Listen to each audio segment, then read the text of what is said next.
రోజు విమానములో ఇద్దరు వ్యక్తులు ప్రయాణం చేస్తూ ఉన్నారు. ఇద్దరు రెండు జాతులకు చెందినవారు,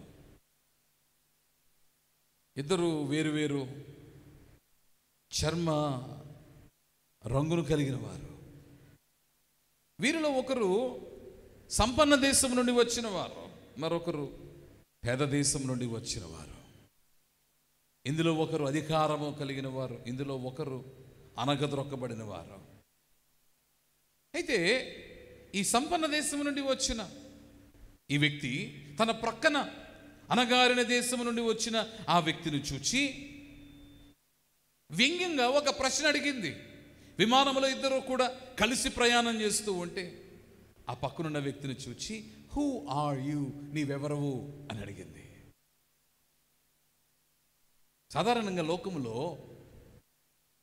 ఈ ప్రశ్న సహజముగా నరుడైన వాడు ఎదుర్కొంటూ ఉంటాడు. ఆ ప్రశ్న సంధింపబడినప్పుడు కొందరైతే వారి కులమును ప్రస్తావించి నేను ఫలానా కులస్తునంటారు, కొందరు వారి యొక్క మతమును ప్రస్తావించి నేను ఫలానా మతం వాడిని అంటారు, కొందరు ఫలానా భాషను ప్రస్తావించి ఆ భాషకు సంబంధించిన వారు అంటారు, కొందరు ప్రాంతమును ఉద్దేశించి ఆ ప్రాంతపు వారినని తమను తాము పరిచయం చేసుకుంటారు. కానీ లోకంలో మీరు చూసినప్పుడు కులమత ప్రాంత భాష మొదలగు వేటిని నీవు ఆధారము చేసుకొని నీవు గుర్తింపును నీవు కలిగి ఉన్నను కూడా ఈ గుర్తింపులో ఏమున్నది అంటే ఎంతో కొంత లోపం ఉన్నది.